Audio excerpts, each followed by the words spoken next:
Here we are in the new Geely SMA High Fun, or is that DTS? I don't actually know. Yeah. Mike, help us. The nose is a plastic Cadillac grille, and the rear end is A plastic Cadillac butt. yeah, and everything else feels like it's made out of plastic. Now, the first thing I noticed when Catherine opened the driver's door, it's kind of worrisome when a car comes with a fire extinguisher. Now, autocrossers all carry fire extinguishers, Yeah, but they also put their cars through a lot different. This isn't, they need them for the day-to-day commute. But it comes with a stick shift. A very sticky stick shift. A very sticky stick shift. The Honda Even circa the 90. driver's seat has a lot of play in it. I mean, I'm not trying to poke continual fun at it, I guess, but We're just curious. Well, the part of the problem is the automotive industry is becoming extremely competitive when it comes to build quality, quality of components, and and even GM has stepped up. Exactly. I mean, that's the biggest emphasis when GM and Ford are starting to step up their interior quality because they're not competing. If GM and Mazda were as they were maybe 3 or 4 years ago, I think this car would fit in the market very well because it has the same quality of components. I think even the shifter feels about like what an older Mazda, like first-gen Mazda Protege, felt like. Well, it's certainly long throw. Yeah. Yeah, I don't. This gear is in the passenger's footwell. Yeah, it's. I mean, you have to knock your passenger's knee because there's really not much knee room to if you were to have people behind you. Huh. And apparently, I could fit a small rodent family in the gap between the seat base and the seat back in the back here. But it does have some neat touches. I actually kind of like the e-brake location. I always hate having e-brake up here. I like them down low. That's kind of an arm. E-brake where you can actually get to it instead of like in a Cobalt. And I was a little distressed when I first got in the car and couldn't open the door, and I was hoping it was the child locks, which it did end up being. And I was worried that the door handle had already given Did you way. hear the boom in that headliner? Oh, wow. Yeah, this reminds me of my mom's '88 Plymouth Colt in a lot of ways, build quality-wise. I mean, it's not. I don't think I've been in anything like this. It's not third world, but it's not. It's definitely second world. And it is a significant improvement over Geely's last presentation of the 2006 NAIAS when they presented an incomplete car. Yeah. All of Geely's cars on display today appear to be complete.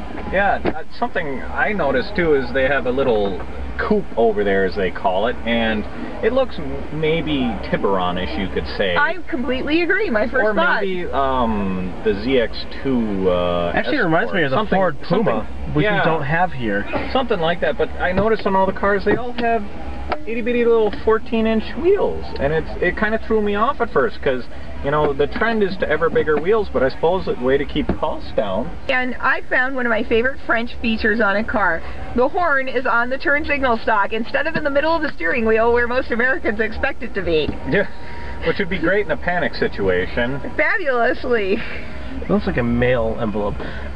But yeah, I mean, overall, I mean, for a first attempt at the U.S. market or just a non-third world car, it's actually pretty decent. I mean, if I was in a friend's car that owned one of these and we needed to go downtown, I wouldn't fear my life necessarily. It's just not something I'm in the market for. You wouldn't really be afraid of anyone carjacking you either. That's true. Yeah.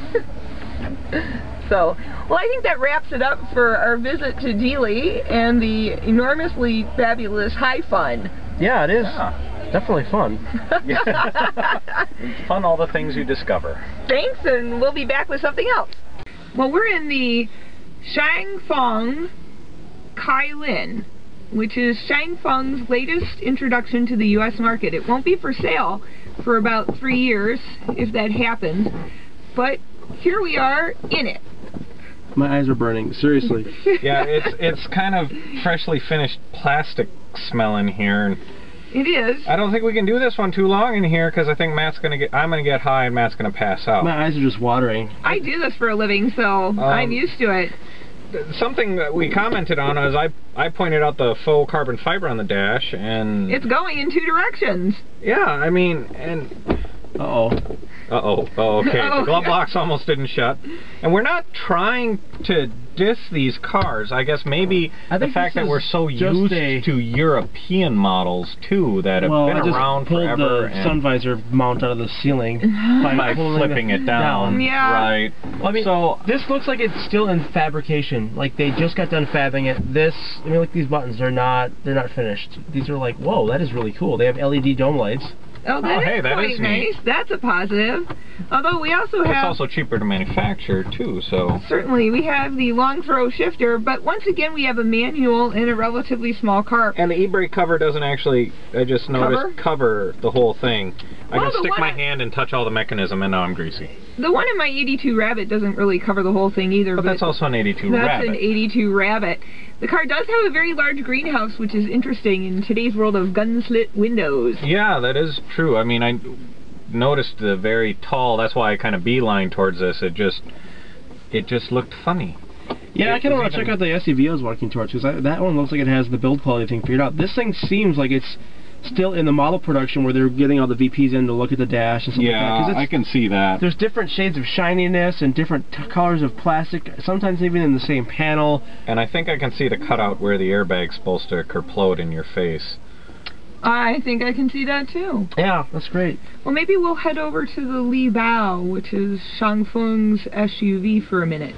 Yeah, which looks surprisingly like Mitsubishi's Outlander, or whatever their big SUV is. We're gonna go segue over there briefly.